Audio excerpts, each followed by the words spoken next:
আমি কয়েকদিন 19 তারিখ থেকে বেশ কিছুদিন বিদেশে ছিলাম আমার নিজের চিকিৎসায়। তো আমি সোশ্যাল মিডিয়ায় দেখেছিলাম, তো আসার পর নূরের ঘটনা জানলাম।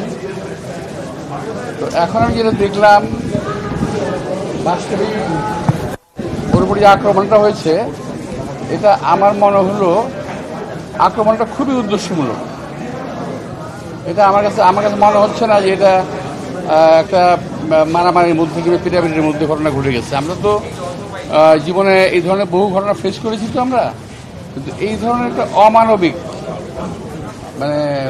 আঘাত ওর আমার মনে হয় গলার উপরের মাথার যে অংশটা, এটা বোধ হয় ভিতরে কি অবস্থা আল্লাহই বলতে পারে। আমি দেখলাম যে যেটা রক্তপাত এখনো হচ্ছে মাঝে মাঝে নাক দিয়ে। তো অবস্থাটা খুব একটা ভালো আমার মনে হচ্ছে না।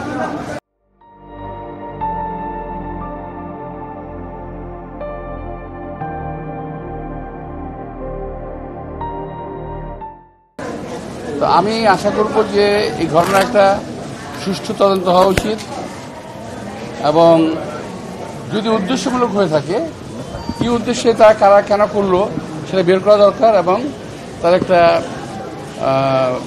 বিচার একটা হওয়া দরকার যদি উদ্দেশ্যমূলক হয়ে থাকে। তবে মারের যে ধরন, যে প্রকৃতি দেখলাম, এটা আমার মনে হয় না যে এটা খামাখাই হয়ে গেছে, এটা একেবারেই উদ্দেশ্যমূলক ছিল। যাই হোক, যেটা হয়েছে এখন আমরা কিছু করতে পারবো না। আমি শুনলাম সরকার সদয় হয়েছে, বলেছে যে তাকে বিদেশে পাঠাবে। তো বিদেশে পাঠানো যে কথাটা শুনলাম খুব ভালো লাগলো, কিন্তু এখনো পাঠানো হয়নি, এটা আমার কাছে ভালো লাগলো না। এখন আমি জানলাম বললো যে আজকে এবং গতকাল এবং আজকে বন্ধের দিন ছিল। এই ধরনের একটা ঘটনায় বিশেষ ব্যবস্থায় তাকে বিদেশে পাঠানোর একটা প্রক্রিয়া করা উচিত ছিল, বিশেষ ব্যবস্থায়। এটা হলো এক নাম্বার। আর সেকেন্ড হলো, যেখানে পাঠাবে বিদেশে পাঠিয়ে দিলাম, সব কিছু শেষ হয়ে গেল, এটা কিন্তু বিষয় না।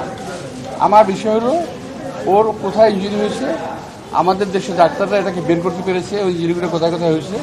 সেই ইঞ্জুরির ট্রিটমেন্ট বিশ্বের যে দেশে ভালো হবে আমি মনে করি সে দেশে নেওয়াটাই বেটার।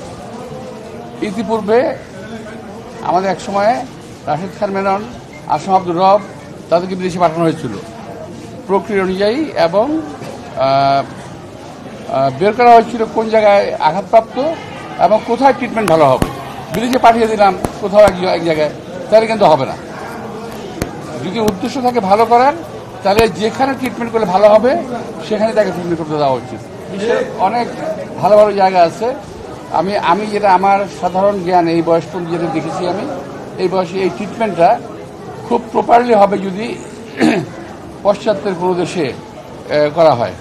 বিশেষ করে এই ট্রিটমেন্টটা আমি এটা আমাকে আবার কি ভুল বুঝবেন না, আমি যতটুকু আমার জ্ঞান আছে তাতে বলছি, এই ট্রিটমেন্টটা সবচেয়ে বেস্ট হবে যদি জার্মানিতে পাঠানো হয়। ওই সিঙ্গাপুর, ব্যাংকক, এই সমস্ত ট্রিটমেন্ট আমি মনে করছি না খুব একটা ভালো হবে। বিকজ আমি সিঙ্গাপুরের পেশেন্ট, সিঙ্গাপুরে আমি ট্রিটমেন্ট করি, ব্যাংকক আমি ট্রিটমেন্ট করি, দেখেছি আমি। তো যাই হোক, সরকার ভালো বুঝবে। আমি এটা আমার অ্যাডভাইস করলাম যে সরকার ভালো বুঝবে, এবং যেটাই করুক তাড়াতাড়ি করা উচিত। দিন যাবে, ক্ষতি হবে। ও যে পরিমাণ অ্যান্টিবায়োটিক পাচ্ছে এখন, এই অ্যান্টিবায়োটিক তার শরীরে বেশি দিন নিতে পারবে না। এটা আমার সামনে ডাক্তাররা আছে, আমি ওদের আলাপ করেছি, তারা কথা বলেছে। তো আমি ডাক্তারি কোনো প্রেসক্রিপশন দিতে চাই না। আমি চাই ভালো হোক, আল্লাহ তাকে সুস্থ করে তুলুন, এবং দেশের কাজে লাগবে। আমাদের দেশের জন্য অনেক কাজ করেছে। তো ও আবার আমাদের মাঝে সুন্দরভাবে ফিরত আসুক।